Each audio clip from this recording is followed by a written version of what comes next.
if you look back at the history of Solana, it was very not obvious that Solana was going to have a second act, right? Like most chains don't have a second act. Like they're in the spotlight for a period of time. Wasn't to me at all. What's that? It wasn't obvious. I mean, in a way, it made no sense to me why it came back, but it also, there was no doubt in my mind that we were going to survive in some weird way. I just didn't know it was going to be like as relevant as it is today. Not a dividend. It's a tale of two quants. Now, your losses are on someone else's balance sheet. Generally speaking, airdrops are kind of pointless anyways. Unnamed trading firms who are very involved. Alec.eth is the ultimate Ponzi. DeFi protocols are the antidote to this problem. Hello, everybody. Welcome to the Chopping Block. Every couple of weeks, the four of us get together and give the industry insider's perspective on the crypto topics of the day. So quick intros. First, we got Tom, the DeFi maven and master of memes. Hello, everyone. Next, we've got Tarun, the Giga Brain and Grand Poobah at Gauntlet. Yo. And then a special guest today, we have Anatoly, the czar of Solana. Welcome back, Anatoly. Hey. If you remember, that was actually your title the first time that you were on the show, so I wanted to bring that back. And I'm Haseeb, the head hype man at Dragonfly. We are early stage investors in crypto, but I want to caveat that nothing we say here is investment advice, legal advice, or even life advice. Please see choppingblock.xyz for more disclosures. So I put out a call about this episode because I wanted to see what people wanted us to ask you, because you were actually on the show 2 years ago. 2 years ago, of course, was a very different world. 2 years ago, if you remember, this was in the pre-FTX collapse era. It was like summer of 2022. This was like, I think, before Luna collapsed. So it was still, we were all in our collective childhoods as an industry. And that was the time when, Solana was falling over. There was a lot of stability issues. There was still, there was a big conversation about fee markets, of whether it makes sense to finally capitulate and start adding fees on Solana. And so I was listening back to that episode before coming here to this one, because a lot of people, when I asked them, hey, what should we talk about with Anatoly? I kind of thought people would be like, talk about the Solana phone. Let's talk about, the Memecoins or something. Most of what people want us to talk about is they want us to grill you. And so there's a tweet by Austin Federa that said, use this opportunity as a deposition. I'm tired of Solana-friendly episodes. Treat him as a witness and make your hardest case against Solana. Let's do it. Thoughts? Yeah. I mean, Yeah, I don't know. Tom and Tarun, I feel like, so let me give a little bit of context. Because this has been kind of a recurring theme on this show. So back in 22, we had a number of episodes that were very critical of Solana. I remember there was one episode in early 22 where I think like the key excerpt from the show is where I compared Solana, like the Solana mempool, whatever, transaction market, as akin to breadlines, where people were just sitting around waiting, trying to get liquidations to go through. And that's stuck in my head. Did it really? Yeah. And so it's some like post-Soviet trauma kind of thing? Yeah, and that had impact on the design decisions. Really? What happened later. No kidding. That I find that very surprising. Okay, but that was like a zinger that came from the show when Solana was having trouble with like managing all of the DeFi activity that was happening in lieu of having a fee market. And so we had a number of shows where we criticized, so let me run through this, because this is a litany that I've recounted once before on the show when Mert was here. So what did we criticize Solana about before? One, that Solana insisted on having no fee markets for a very long time until it was basically forced to capitulate because of the rise of DeFi. Obviously, there were all the critiques about SBF, FTX, kind of being this sort of vassal chain of an exchange. Obviously, that was not very long-lived. At the time, like in 22, there was a weak culture of open source on Solana. Very few of the top projects on Solana were open source. It was also hard to be open source on Solana because even if your source was open, you couldn't actually verify that the builds on Solana were equivalent to the open source code, because there were non-deterministic builds. That is very different today, but at the time you couldn't really tell what you were interacting with. You couldn't even see the code on block explorers on Solana at that time. Builder experience was pretty painful. Obviously, there was all the stability issues. There were a lot of people, including us, critiqued the performance claims of Solana, of talking about transactions as equivalent to vote transactions, which normally are considered more kind of metadata within most other blockchains. So those are most of the critiques that I made of Solana back in 2022. Today, now, I think from Austin's perspective, it's like, okay, now we have this Mickey Mouse kind of a positive attitude about Solana. I think a large reason for that is that all of those criticisms are no longer things that I critique Solana about because they're all changed. Literally every single one of those things has really significantly improved. Not all of them 100%, but pretty much every single one is very different than what it was in 2022. And that's part and parcel of why I don't consider myself to be anymore a critic of Solana the way that I was in 22. I think Solana has really come a long way. That worries me. Why does that worry you? Our secret is that we absorb the negative feedback. We internalize it. Not just me, but like everyone in the ecosystem. We love the negative feedback. I have seen quick. Show some other L1 right now. Yeah, things change and they improve. And this is how like people iterate. We called it fire-driven development. Is that like sometimes, like if you overthink and overdesign a solution, you're like, it's like tightening. I don't know if you ever change a tire. You don't want to tighten all the bolts at the same time. You tighten one bolt, it screws it up. So like kind of leave it open to failure to see how it's going to fail. And then you look at it and change it. Blockchains are tires. You heard it here first. Building a complex system is hard because you just don't know all the ways it's going to be used, all the ways it's going to fail. And if you like, the fee markets is a great example. Like we didn't have a solution for fee markets that wasn't a copy of Ethereum's. And we saw the problems there. And we're like, we don't want the same problems because you have a global fee spike, then all this parallelism is useless. Like it is literally like, what the hell's the point? Might as well build L2s or whatever, right? So sometimes like doing the wrong thing at the right time is like really, really important in the journey of product iteration. If you can afford it, if you do the really, really wrong thing, you have a safety violation or stuff like that, then that's bad and that could be catastrophic. So you need to know what things are like, what kind of failures are survivable, and you can learn from them. And it's really hard to know in advance, right? On some level, you kind of have to get lucky that your failures are forgivable failures. And on some level, like if you look back at the history of Solana, it was very not obvious that Solana was going to have a second act, right? Like most chains don't have a second act. Like they're in the spotlight for a period of time. What's that?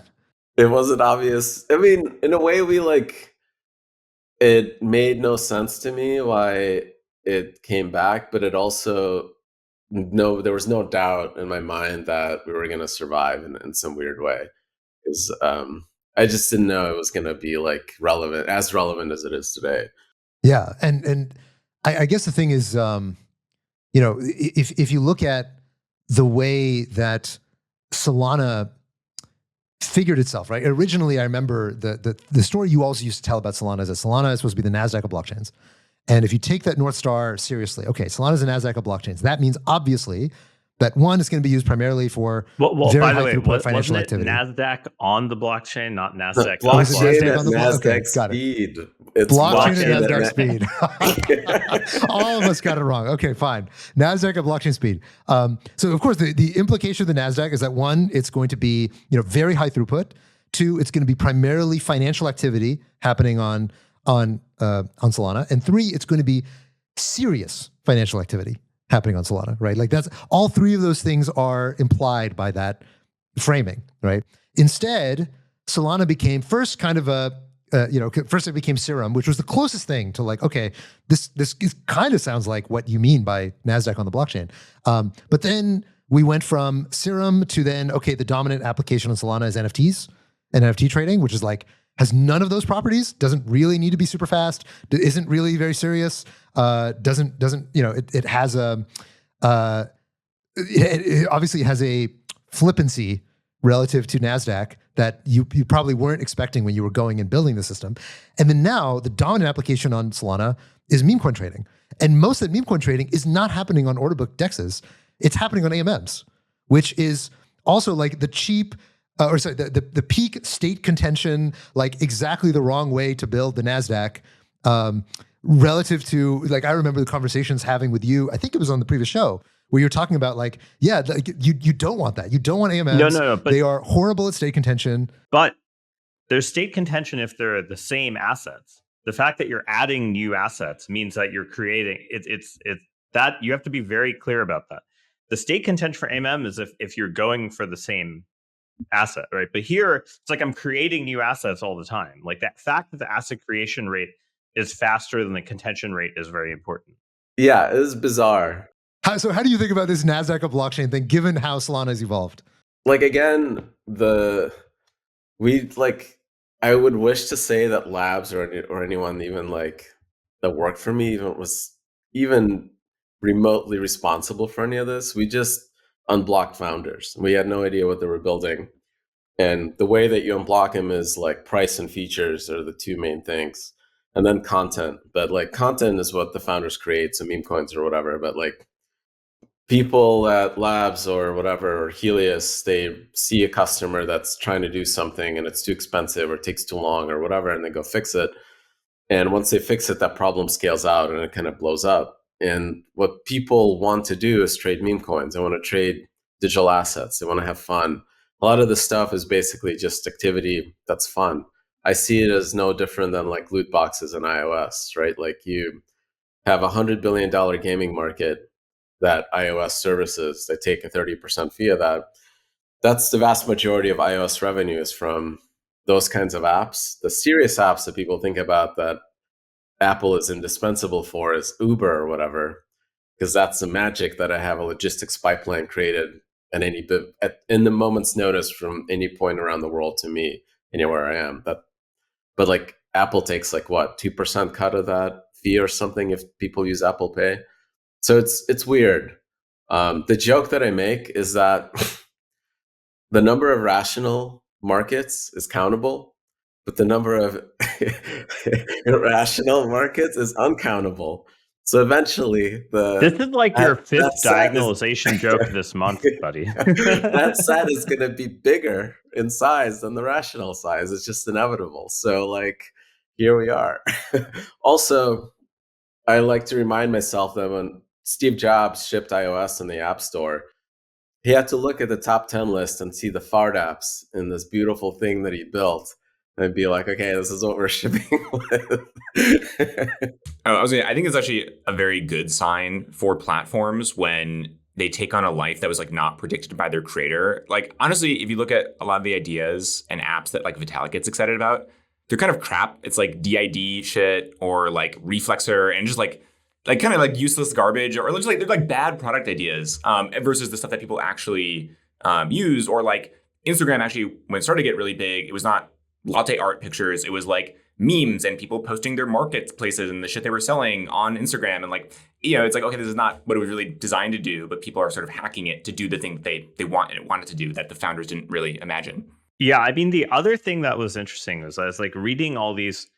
There's kind of an interesting divide that I've noticed between sort of like Ethereum, the Ethereum world and Solana worlds, which is in the Ethereum world, everyone says it's like 1975 for the internet.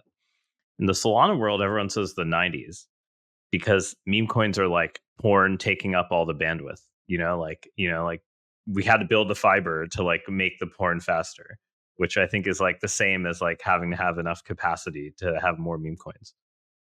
As weird as that is, that's the same as the fart app, right? Like the porn and fart app thing are like the same. EBAM's world. This is like, I don't know if somebody's going to figure out how to take EBAM's world and turn it into YouTube. This is the stage that I feel crypto's in. But the founders that I talk to that are in that space, like, are making a lot of money in revenue, but they have no intention of like quitting. And they have big dreams. Like they want to build like next gen financial institutions for Zoomers and the next generation. They feel like this is a way for them to go and onboard those users and build those things. So like, I mean, that's great, right? Like it's hard to predict how that stuff is going to play out. But if you think of this as eBaum's world, it sounds like you are implying that this is a transitional phase in Solana's journey. But eBaum's world never went away. It did, but it stopped being the cultural center, right? Like YouTube and Instagram and all these things sort of became these lodestones of how internet culture was formed. Do you think the same thing is going to happen to meme coins with respect to Solana? I think, well, I'm very bullish on crypto, so I think there will be the next $1 trillion networks or whatever protocols will be crypto based. They're not going to be corporations, or at least I think there will be some that are crypto based, and those, just by sheer scale, have to serve a very large audience, and that's mid by definition, right? Just by the size of it. I don't think the weird stuff is going to go away, but I think you're going to start getting into like, I don't know, like all the ideas that we try. It's going to be like loyalty points or whatever. None of that stuff is panned out yet, but people are trying it, and I think they're just a little too early. Like my guess is that, like, within 5-10 years, if every business in the world has some service that can manage their wallet and create assets and consume assets, they're going to start with these experiments, and they expect all their customers to have wallets and stuff like that. It'll just become part of their day-to-day business activity. And then we'll see like that more mid-level content where, yeah, I'm getting like taco NFTs from Taco Bell and I'm converting, them, but it's loyalty points, right? Like with a little bit more flair or whatever, but we'll see. Like I think the space will mature and get bigger simply as crypto gets bigger. I honestly don't think there's going to be a ton of new protocols or a ton of new asset types. I think we've probably discovered 95% of them. NFTs and coin and tokens cover the vast majority of things you can do. And then AMMs or whatever, all the different markets for them already exist. All the ways you can remix them already exist. Like, it's all been kind of proven out. I will say that the way you said that reminds me of the famous patent officer in the 19th century who said, like, everything useful has already been invented. So that's a big statement to make there. 10 megabytes is enough for everyone. Yeah, exactly. Paul Krugman talking about the internet and like, oh, you can't do anything with the internet. You can do it in a fax machine. I don't know that history of technology bodes well on people saying like, yeah, we've discovered everything. It's pretty much done. Pack it in. We'll see. We haven't discovered how to scale these things. Fair enough. Wait. Okay, but we haven't done our Inquisition as yeah. You guys are being too We're nice. in the process. Okay. So speaking of scaling, on the last show, you claimed that, so this is 2022, you claimed that you did not think of the Ethereum or the EVM ecosystem as competitors. You thought your only competitors were Aptos and Sui. Okay, fast forward today, 2 years later, would you revise that statement or would you say that's still correct? Base is probably the closest competitor now, I would say, when looking at activity. I think basically like how I break this problem down is you can have like your killer components of PMF is price, features, or content. And Ethereum's weakness was price, and Solana had a killer price that just Ethereum could never get to. So on price, there was a killer price feature. Meaning transaction fees. Yeah, just fees to users. And then feature set, I think it's arguable which has better feature set, but I think honestly the integration between a standard, like there's weird things that we didn't intentionally create, but happen to have been like huge advantages in SVM that ended up being, I think, partly killer features. And you can kind of deal with them. And I think the base guys are smart enough to figure it out. So that was part of it. But like content is what Ethereum had the huge advantage in, because they have all these legacy, I don't want to say legacy, all these great OG assets that people want to trade. Okay. With network effects that you cannot move to Solana. And there's no way you can do that to give the same effects. So that network effect is the content that was the killer thing. And when you have that, you can increase price to as far as the market can. When you say content, you don't mean like social media content. You mean like assets. Yeah, stuff for people to do, right? Like what is unique about Ethereum is the assets issued there. And I think now that's shifting over somewhat to Solana. Memecoins are new content being created every day. We saw that with NFTs. Even if the Solana NFTs didn't hit the same valuation, it's just the activity was astronomical, like in terms of users and stuff like that. Base, I think, is the biggest competitor that I think of to the Solana ecosystem. And I honestly do look at the other alternative L1s because the disadvantage that the Ethereum ecosystem still has is they're like, everyone uses MetaMask. You're like, you can't move as fast in feature set and stuff like that. You're kind of like moving, your features are moving as fast as the slowest part of the standards body, which is like not great, right? I think that generally tends to be while an advantage because you can have more scale because everyone's in the same standard, you're kind of losing a bit on features and stuff. So okay, so you think of Base as being the biggest competitor. Base, of course, is a roll-up sponsored by Coinbase or launched by Coinbase or whatever. I don't Dewey and know Aptos how they call it. Also, like, are doing really well. Like they're on the rise. They've caught up on features and price, right? Like even if the problem that they have is that Solana had such a huge difference on those from Ethereum that it was a 10 order of magnitude improvement. Now the improvements are marginal and not enough to like be the killer part, right? If you improve Solana's fees by 100x, you might get some weird use cases that go run there, but they're not the major use cases that people care about. And then it's not enough of a differentiator. Dropping fees from a fraction of a cent to a fraction of a cent is just not economically relevant for most use cases. And there's just some fees this goes down later to my theory of where value accrual happens in these networks. There's just some fees that are you cannot get rid of. And it boils down to database hotspot problem. If you have state contention, somebody has to go first. And no matter what you do, that is a fee that somebody pays. Either it's through a backroom deal to a validator or, a priority fee, right? Right. So, okay. Comparing yourself to Base, of course, is a roll-up. And one of the questions actually that Mert posed is, what is Solana's moat in a world where every blockchain is fast, scalable, and cheap? And I think this connects a little bit with the rise of this new generation of blockchains. So we see things like obviously Aptos and Sui being using the Move VM.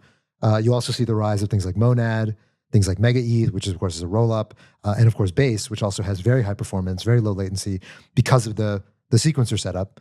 How do you think about how Solana continues to push its edge in a world where the EVMs and the Move VMs are catching up? And even SVMs and Solana forks. Somebody could take the fire dancer code, just that code base, and run Solana. Is there a Solana fork? I think there's a couple that are small, but are they live? Yeah, there's one called Zen. Yeah, there's a bunch. There's like a long tail of little ones, and I think there's some bigger ones in the works. My theory there is again, content is like when everything is marginally the same on features and price. YouTube is as good as features and price as Netflix, as TikTok. Content is what starts dominating. And this is where I think incumbents have an advantage. Like Ethereum, if it's have parity in features and price, it would just grow through natural growth of like crypto market. But because they kind of gave that up to the L2s, I think this is where the Achilles heel of the Ethereum like roadmap. So you think the Ethereum scaling roadmap was a mistake? This is the big question. Like, if I was put in charge of the influence in the Ethereum ecosystem and somebody said that you have to beat Bitcoin, I would probably make the same design decisions. If you have to build a world computer, I would make the Solana design decisions. The thing is, like, I don't care about competing with Bitcoin because I don't think it's an engineering problem. I think it's just a beautiful accident that it exists and like, let it be. But I have my engineering skill set throughout my life was into making things faster and lower latency. So I can understand the world computer, understand how it makes money. I can make it faster. So like, that's just the easier path for me personally. Like for me to try to go beat Bitcoin, I would have to have like that mind virus of monetary premium. I just don't have it. Yeah. I like that for Bitcoin is a beautiful accident. So Bitcoin is kind of like the Slurf of blockchains. That's like an anachronistic. That's like an anachronistic analogy. I'm trying to connect with the meme coin guys. Give me some room for this. Give me some room. Like if I had to academically get into it, I'd be like, okay, well, making sure that there's only 21 million Bitcoin is the primary use case of Bitcoin, because this is what scarcity is its number one thing. So I need the cost to validate scarcity to be as low as possible. So that means the smallest possible chain to do that and push everything else away, right? So that would be like the engineering path that I would go under, but I'm not a believer in like that there needs to be another better form of like, you're only going to get marginally better at solving scarcity questions than Bitcoin. And I'm like, there's nothing to gain there. Like, how am I going to beat Bitcoin by 10x at doing better scarcity? But isn't that also true for Ethereum then? Like, I mean, well, I think Bitcoin is like Fortran. Bitcoin, I think they should analyze. Fortran. It's like I think we should make the analogy to programming languages, because it's like a cleaner analogy. And I feel like Fortran is like this thing that like sits every time you install any math package. There's 5 million lines of Fortran run, right? Like it's there, and no one gets rid of it because no one wants to rewrite that shit. And that's like the scarcity thing. Like it's just like. There's no, you can't really beat that at its own game, but no one's like writing new stuff in Fortran. I can beat Ethereum at latency and throughput, and I can be marginally competitive with all the other L2s. As an engineer, I can see a path there. So then to me, that's easy. That's almost like, no, it's people, you can hire L7 engineers and they'll go punch out the code and go through Grafana and solve all the problems. To answer Mert's question, there's basically like two long-term things that I think are going to happen. Is that one is once feature and price are marginally the same across all the ecosystems, content is going to matter. And then you have incumbent advantage, and simply the network effects that people talk about in Ethereum now exist in Solana. From people that launch products here get benefit from all the other products in the network. And those I haven't seen translate between L2s. This is probably, again, one of the Achilles heels in the Ethereum roadmap, is that there is fragmentation that makes it harder for like a meme coin launched on Pump to get revenue in Jupe and Radium, and for that to benefit all three companies, right? Like you have to move all three of them into the same L2, but then like how is that marginally better than them all just existing on Solana or launching there? So you kind of run into this. Okay, so let me push back on this concept, because this is something that I remember in the last episode you also mentioned, that one of the foundations of why Solana works and why at that time there was more of a conversation around horizontal scaling versus vertical scaling. And of course, Solana is kind of the poster child of vertical scaling, whereas Ethereum was classically horizontally scaling, originally through shards, now through rollups. So the story for vertical scaling is that, well, with vertical scaling, everything's on the same machine, or everything's on the same like kind of logical substrate, and therefore you can have atomicity and composability and all this stuff. And here's my claim, is that atomicity and composability is overrated. And over time, what we've found is that there's actually not that much stuff that people do that's like really, really atomic. Right? There's like flash loans and all the stuff that we imagined in the past that like really needed atomicity, and that without that, it just wouldn't work. And the reality is that most people, when they're interacting with blockchains, they like click 3 buttons. You know, like actually there's not that many things. It's just like one button and then everything happens. And if one of those clicking 3 buttons is like, well, I move from this chain to that chain, or like, you know, grab a lock on this other chain and then do this thing. From a UX perspective, I've become more skeptical of the story that composability / atomicity is the killer use case. What's your take? You're not wrong. I think just a single transaction that can lock a bunch of stuff and execute atomically, there's like, it's arbitrage bots that care about this in Jupyter, because they can create routes that are very, very efficient. Anytime you add like asynchronous costs there, you just can't do this kind of routing. So how much that matters, I think, is less important than being in the same computer and literally just the APIs and everything else just being so easy for founders to like go do this stuff. Because like in the early days of Pump or whatever, they were literally just using a wallet to move shit from their bonding curve into Radium. And to do that between chains would be a major pain in the ass. And then having users then switch chains and stuff, there's just so much plumbing that you have to solve there that it becomes not the path of least resistance. And being all in one state machine, the path of least resistance is just go to use your next door neighbor, right? That is like literally right there. I think there's a lot to be said there. Whether that like, because you can do all this stuff even between L1s. Wormhole is good enough. Like this is what it ends up being, is that like the bridge going through Ethereum, because it's data validating with fraud proofs or ZK, is no better than Wormhole for the end user for the vast 99.99999% of the cases, right?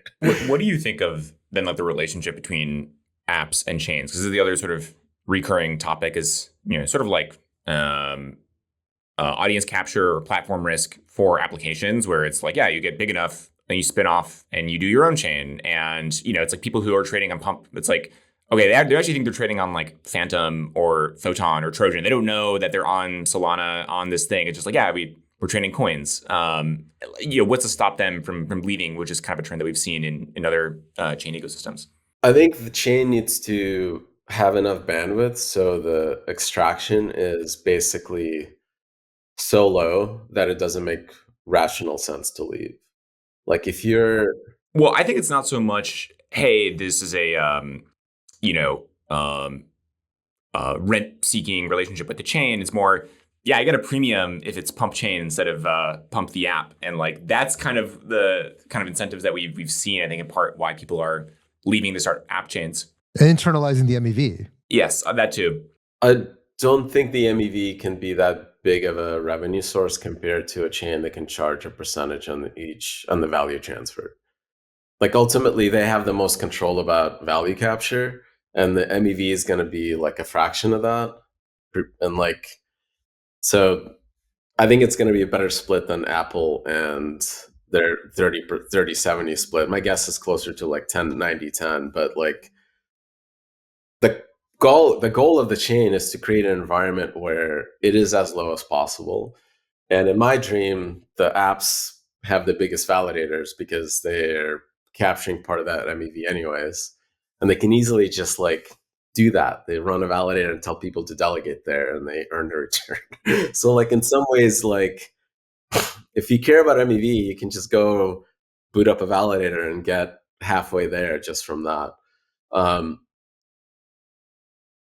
I think you're going to see a bunch of apps creating their own chains simply because there is valuations that give them a multiple, but all that stuff collapses to where one or two survive, and then you're like, shit, I'm on my own, I don't have enough users. Like so like that's just part of the normal cycle. You have like investment dollars that tell everyone to unbundle, and then a whole bunch of stuff fails, 1 in 20 survive, and then everything bundles back. That's part of the natural cycle. The advantage that like Solana as an ecosystem has is we're only focused on bundling always. Like it is one giant state machine. We need to increase its bandwidth. Everything needs to be as integrated as possible. So like if the story is that Solana is one giant state machine, there was a kerfuffle, I think it was like last month or month before, about network the concept of network extensions. Exactly, which is this kind of loose rebrand of L2s, but also like L2-like things and or non-SVM virtual machines running on Solana. So given the way in which Solana has been very critical of this horizontal scaling story in EVM land, how do you think about how network extensions as a concept fits into that story that you just told? The goal for the L1 is to increase its bandwidth to the point where the price is so low that the stuff that's off-chain is just not really designed for running in this composable state machine. Like Pyth is a great example. Like they're 1 to 2,000 TPS in their Pyth network. The price that they want to pay for recording those Oracle updates per transaction is so low that it's not just like a business worth hunting for. right? It's not like all the Solana L1 engineers need to like bend over backwards and test a chain at 10x capacity just to win that, to get like a few extra dollars per month or whatever. So that's the goal of the L1, is like increase its bandwidth to the point that the stuff that's off chain is priced so low that it's irrelevant to the actual value accrual to the L1. And those things then are like, just, this is a database for this particular game instance. Great. Like there's reasons to do that. You might want to like have that record and validity and all this other stuff, and do some interesting games around like correctness of how everyone played, whatever. That's a business model. Go hack it out. But like, does Solana L1 need to increase its scale to go move each one of those game instance transactions to the L1? Like how much value would it bring? Like pretty minimal. But this is very different than, let's have OP and Arbitrum create their own general purpose VMs with all the same DeFi applications, all the same kind of things, and super chains to wrap them all together and basically compete with Solana, right? So the goal for mainnet is to not allow for that to happen, right? Increase its bandwidth. How do you not allow it? Like if somebody says, I'm going to create a network extension that is a fork of Solana that bridges back to Solana, and this is for, meme coins. Absolutely. Here's all the code to fork it. Here's all the support. It's all part of the same open source community. Go do that. Have a ball. But that's not the strategy. L1 is going to increase its bandwidth to make it so there's no rational price difference. Like the users are not going to get a better experience in this other thing. So there's no reason for them to switch over. There's no reason for you to run that business there unless there's other less engineering reasons. Maybe you think you get better valuation capture and your VCs tell you go launch your own L1 or whatever. Right. That's fine. Right. That is like, as a founder, I'm like, go take a shot at that. Maybe it'll work, maybe not, right? But that's not the same as like Ethereum L1 is at capacity. We're not going to increase L1 bandwidth because we're afraid of losing home stakers. So go move all of your users and business into L2s. Literally, like bankless guys were saying, L1 is not for users, it's for L2s. Never gonna say that. That's never gonna come out of my mouth. I'm always gonna say that Ethereum mainnet, Solana mainnet is always for users, right? It's the primary goal is to have Freudian slip. Wait, okay, all right. So in the spirit of deposition, so your claim is that, okay, well, Solana mainnet is always for users. The fees on Solana mainnet will never rise. So my counter to that is that that's a function of supply and demand, right? Once you have fee markets, it's not up to you whether or not fees on Solana rise. Fees on Solana will rise if demand outstrips supply. Solana is already at the point where network congestion has been pretty consistently high, especially lately. Actually, we had just another all-time high of activity, I think, over the weekend on Solana.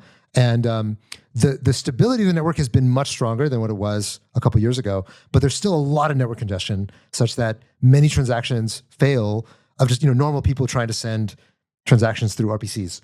Now, this hasn't resulted in high fees. You can actually look at the stats, like go to validatorsapp.com, and that is an uncontested transaction that is just it's not touching any congested state. And those are priced at like medium fees going through stake-weighted QoS. They have zero failures because they're not touching hotspots. Right. But if someone's trading something on Jupiter, or someone's trading a meme coin, their experience is that, okay, a lot of times transactions fail. So those fees are inescapable to some extent. There's obviously engineering reasons to make it better, but there's a limit to how far they can go because you have a single piece of state that's globally replicated, that you have low liquidity, high volatility, and many different users trying to touch. There's no way to fix that problem. And the only way to like resolve the breadlines is to have people pay priority and get ahead, and that person gets the trade, but their trade pushes everyone else to failure because their slippage setting is set too low. And the only way we can improve upon that is like go to 200 millisecond blocks, multiple concurrent block producers, all of this stuff you have to do anyways. Like an L2 will not solve this problem. They can hide it with like priority lanes to a single server, or like effectively what NASDAQ does, right? You have your 10 jumps or whatever they pay you for like Ethernet cables of the same length. But it's fundamentally a physics information problem. You have to synchronize all the state and get everyone to go submit it. Like if you ran an OTC desk for any of these meme coins, your fee from spot would be much higher than everyone's slippage settings for you to take those orders at size. I will say one thing related to this that is sort of the thing I think that really kind of changed my mind and opinion on Solana from early 2022 to now is just like looking at the evolution of the scheduler code base within the client. Because the scheduler, if you look at how it's evolved based on demand and based on adjusting to some of the events that have happened, and how it's more tied to the MEV part of the system than in Ethereum, you can see that by coupling MEV with how you're doing scheduling can actually generally load balance your contention a lot better, have a lot lower contention. Whereas I do feel like one problem of being completely agnostic to that in the way that L2s are is that you kind of fragment your MEV in some weird way, such that it actually, if I add up all the MEV, there's actually like worse losses for users across all the chains in aggregate. So I do think there's, one of the things that's, and you see this in Sui and Aptos too, right? Where the scheduling is like much more complicated. And I think like there is this one kind of annoying thing in EVM chains, which is when you look at how they deal with scheduling in parallel and how they look at the interaction when there is state contention, it tries to take a stance that's completely agnostic to what type of contention you have. But if you're agnostic, there's no free lunch. Like if you're agnostic, then you're going to have this fee problem, right? There's sort of like uncertainty principle there. Like if you're perfectly agnostic, then your fees will have to be perfectly elastic. You can't have both fees bounded and your kind of like contention service bounded. And I think if you look at the evolution of the Solana scheduler, that seems to be a principle I would say I like see as an outsider reading the code base, looking at how it's constructing this DAG, looking at how it's traversing it, looking at how it's like doing the local ordering. And I think learning that lesson live from production failures is a very different thing than trying to a priori design it. And so I think that's where I see the yin and the yang of the Ethereum philosophy versus Solana philosophy. I don't know if it's kind of related to this thing you're bringing up fee wise, but maybe it's a little more in the weeds. So it reminds me of what's that essay? It's like a day in a libertarian paradise, where it's like, I call the police and like I haven't paid my subscription, and so they like shoot my son, and then like my house is on fire, but I need to like pay another subscription, and like it's like you remove any sort of basic support, and it's like, oh, you let the market figure it out, and it works to a certain extent. There is a lot of competition in that space too, so there's just a lot of input from, because that's like the beauty of it is that is very revenue. There's a lot of revenue to capture there, so a lot of smart people are all trying to solve what is like effectively a knapsack problem heuristic. How do I pack these blocks with all these different limits and contention between like all these things to maximize revenue? And they're forced to look multiple layers deep into the content of the transactions to do it. And I think as a sign that I think Solana scheduling and dispatch are, more attuned for MEV and kind of like optimizing experience for a user at the same time, is Unichain, kind of the Flashbots design copies shreds, right? Like they basically have a lot of the stuff that makes it easier to do scheduling in parallel, starting to hit L2s. But my point is the base layer not having that does have some costs, right? Especially when you're going cross L2. There's no way around. My like long-term answer to Mert, like the short to medium term is, I think, like there's content in scale and the size of the network, there's network effects, and that is the killer content that Solana has that I think is much harder to bootstrap now. Because one, we got the opportunity to do it 5 years ago when there was just a lot less stuff. And now all of these next generation networks are competing with themselves, plus the survival, the grizzled survivors of the last cycles, right? I think long term though, my belief is that the kind of end state design for Solana is what finance needs, in doesn't matter what layer it is. I think it's multiple concurrent writers that are globally distributed, like a set of them that is so large that the latency to get your transaction included anywhere in the world to go to the nearest block producer is shorter than sending it to New York. This is kind of like my dream, is that we basically built Spanner for finance with like trust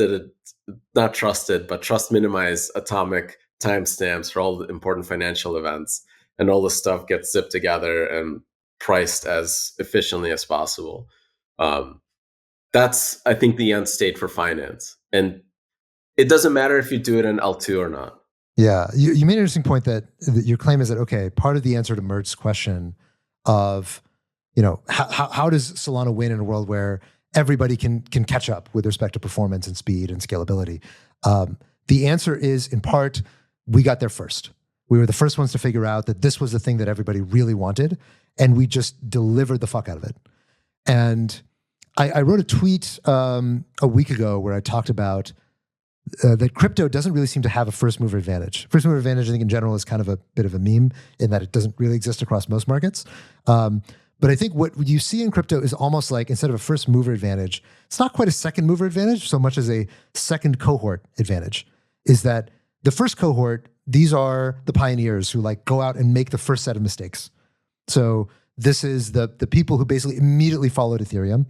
And we're all, if you think about like ETH Classic and I don't know, just people who are copying Bitcoin or Counterparty, or people who just didn't quite have enough of a difference and didn't really understand totally what people wanted. And that second cohort, of you guys and Avalanche and Near, they were all able to really effectively realize what Ethereum got wrong and what the people who were immediately trying to innovate on Ethereum got wrong, and like sort of just gradient descent toward, here's what people really demand, and I'm going to give them as much of that as I possibly can. That second cohort gets to do the land grab because they actually got the price signal from customers of what they really want. And that land grab is a lot harder to do in the third cohort because everything is way harder when people already have an empire that you're fighting against. So I increasingly, I think, like, if you look across many different verticals, whether it's, Blur versus OpenSea, or whether it's, Aave versus Compound, or, all these things where you see the second mover ends up winning, they weren't even literally the second mover.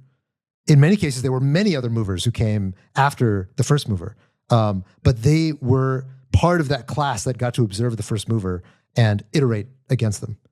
And I feel like that's a lot of what Solana has done really well. If the things you're building are like on a sigmoid, you get to the point of the curve where now improvements are marginal to the user, and that's much harder to like win TAM that way.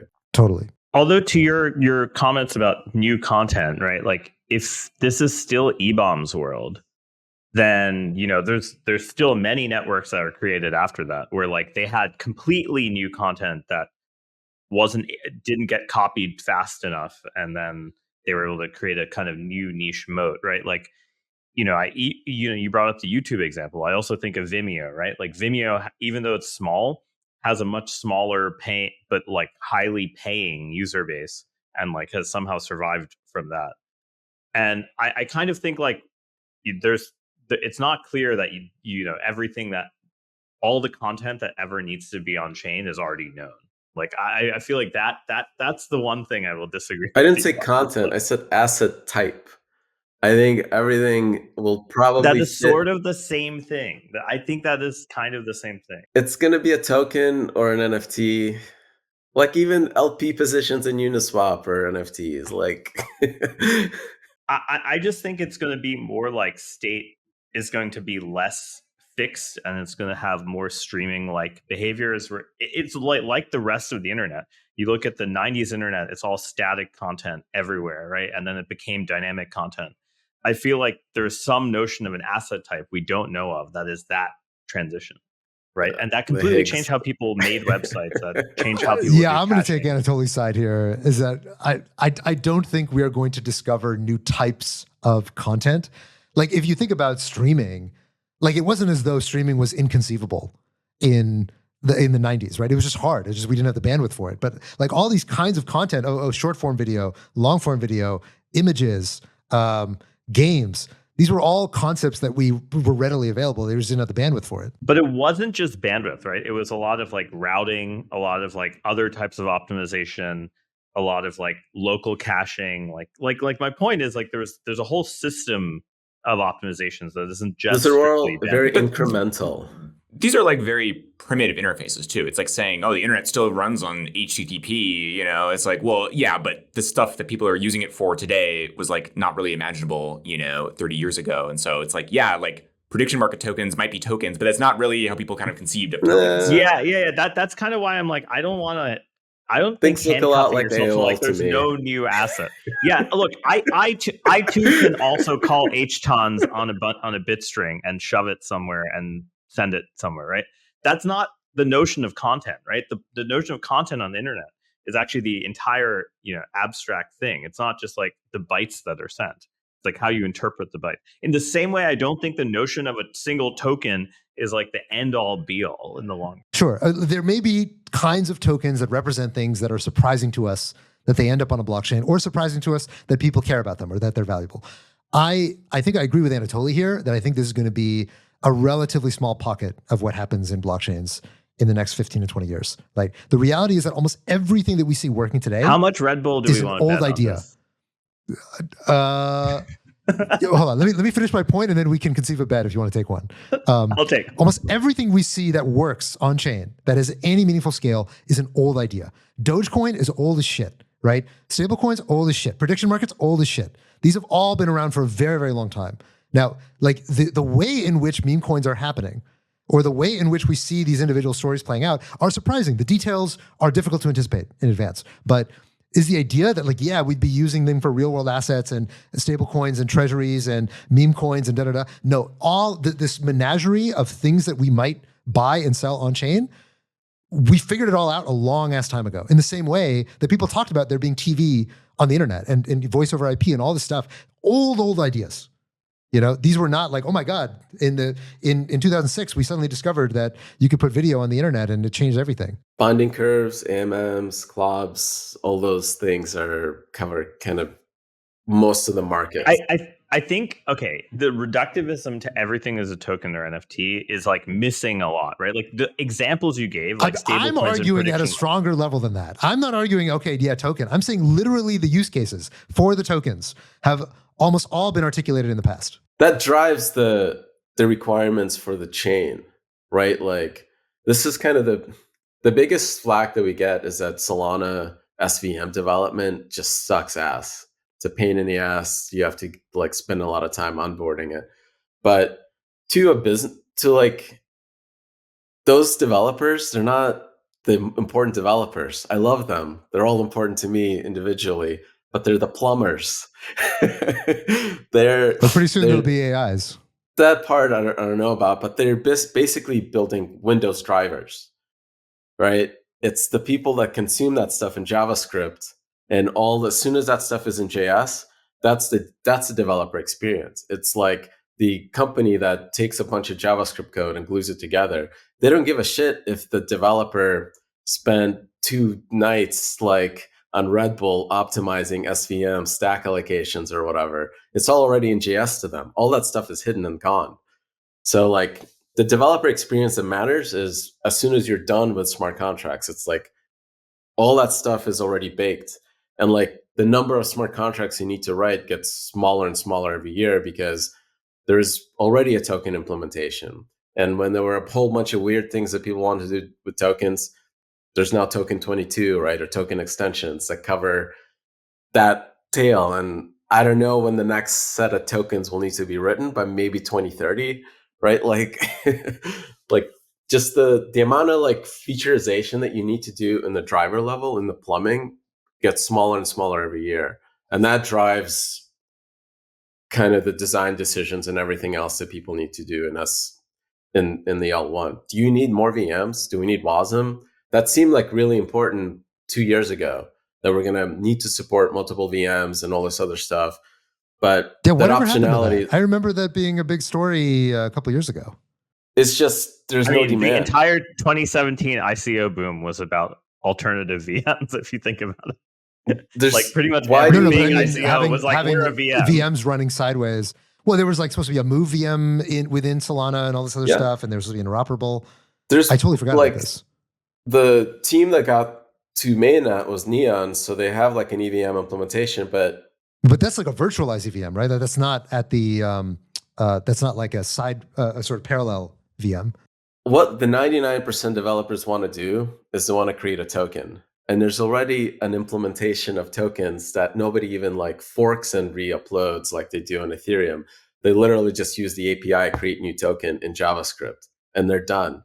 And there's no need for a new VM. Like you're not gonna like spend 30 L5 engineers like for 2 years to build a new virtual machine just to have that use case be another token. And that's I think kind of like a lot of this optionality and like all these other things collapse when the use cases become much more fixed. You have markets, you have tokens, you have NFTs, and what matters maybe is speed and cost. And like compression was like one thing that would like seem to matter because there's like 500 million compressed NFTs now in like Metaplex, like Merkle trees. But to a developer, like once that stuff is done, they're like, oh, this is a cheaper API with like different markets that run it, and they go plug it into JavaScript and it goes, right? That's it. Like, do they care what VM that is? Do they care like if it's built in Solidity or like any other? None of that stuff starts mattering less and less. Granted, right? But my understanding, I mean, I don't really care. It's not something that I think is particularly strategic. But the vision behind it, I assume, at the time that it was originally conceived, was that if you can have these VMs running, in parallel, side by side with each other, in this sort of segregated state space, then Solana can eat everything. Solana can eat the EVM. Solana can eat all the move VMs. They're not even segregated. You can atomically move state between them in a transaction. Can hit instruction one VM like SVM. Right. So there's a sort of cable connecting them, right? But they're foreign function interface. Yeah. The problem is like it's like Windows could run JVM and every other VM or Linux, right? I spent 20 years working on operating systems. I know I can build this 20 different ways. The thing is, there's just no demand for it.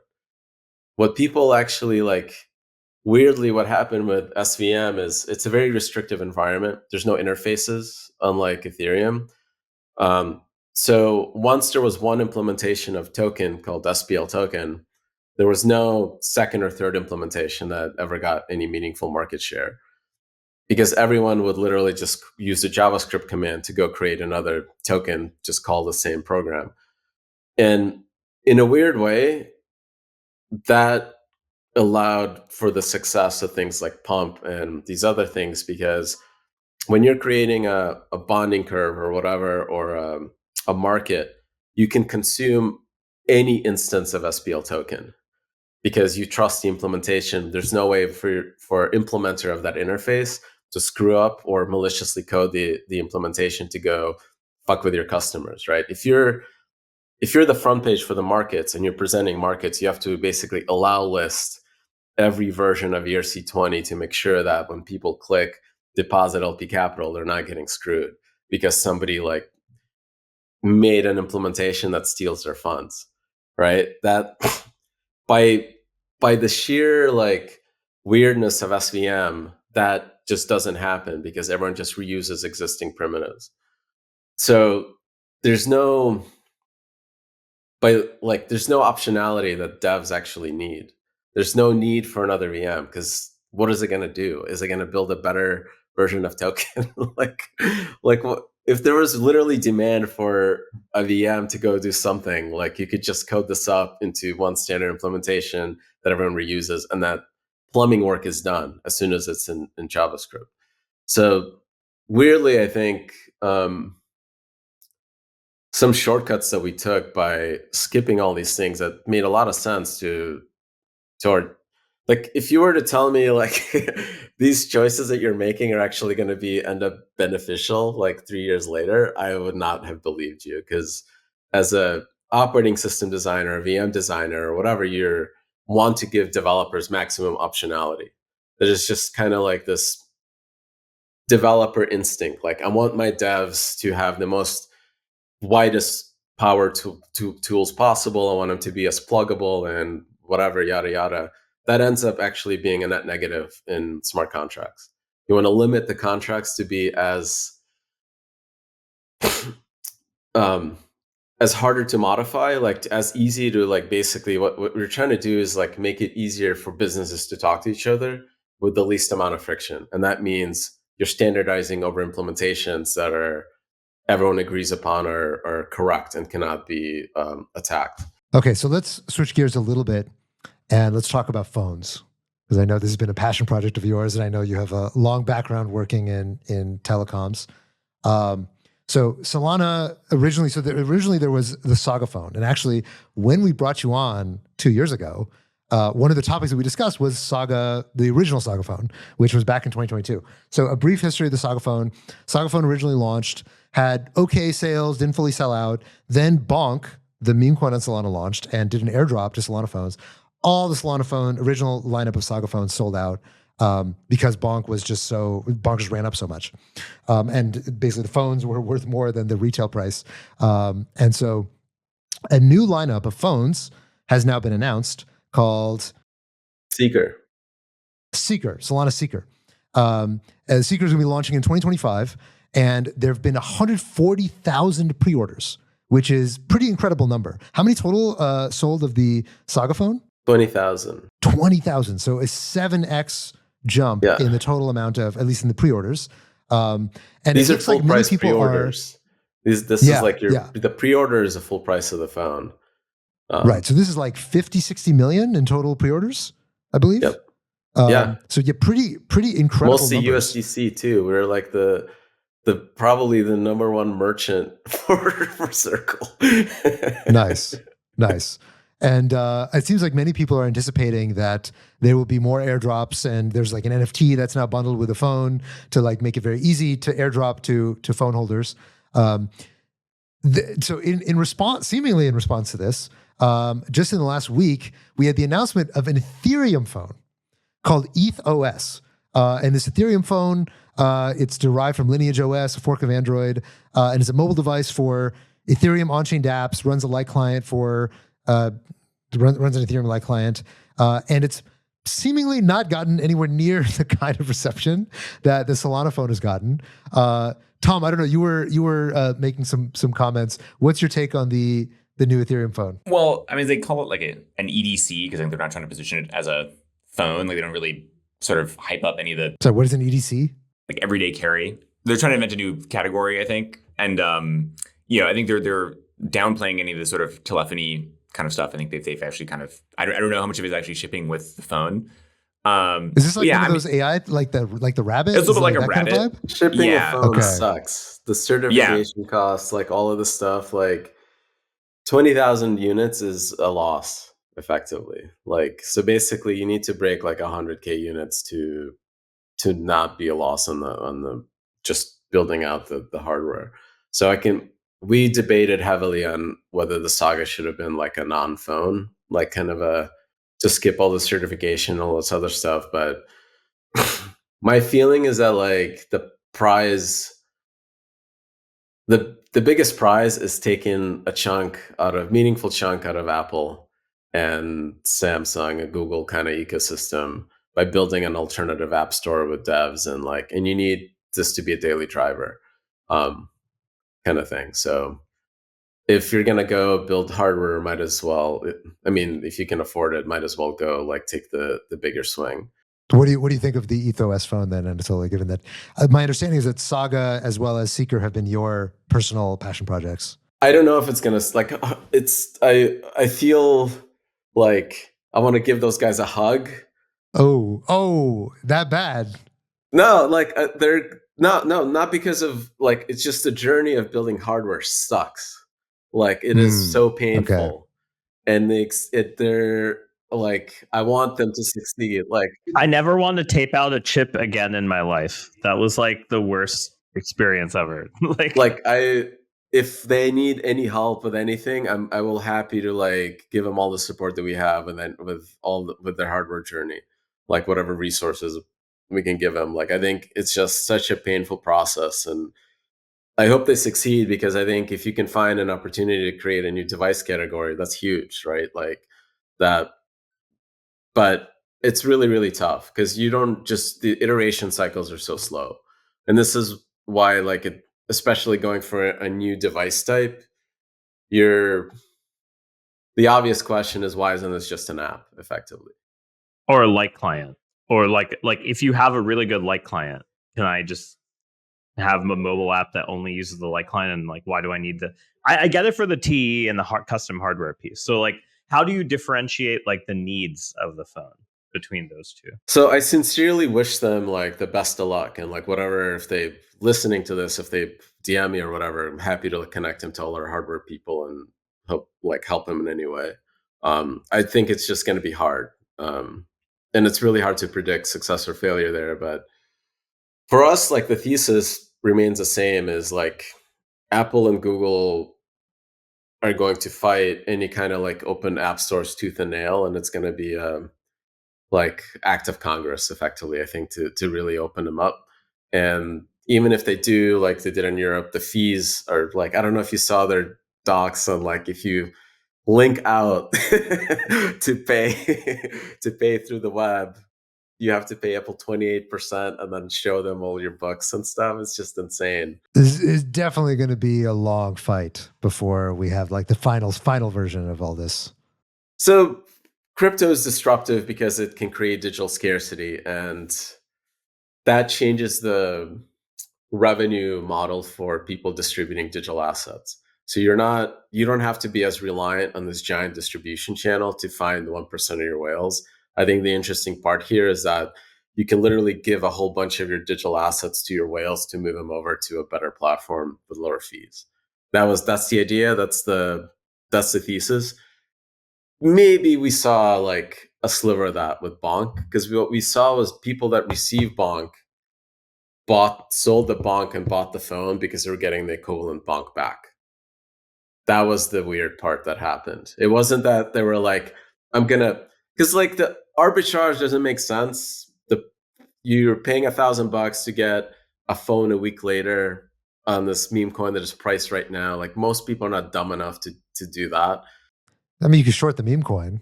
Right. Like, so, but effectively that's what they did. They already had Bonk. They sold a little bit of it to get the Bonk back. And then they got a whole bunch of other rewards. So, but we need that loop to actually work repeatedly and consistently, and with. Have you considered maybe just keeping the phones? Like just make the phones and then just keep all the airdrops? So this reminds me of, why would they still airdrop if there's no just don't tell them. Just don't tell them it's all sold out. Sorry, you didn't get yours.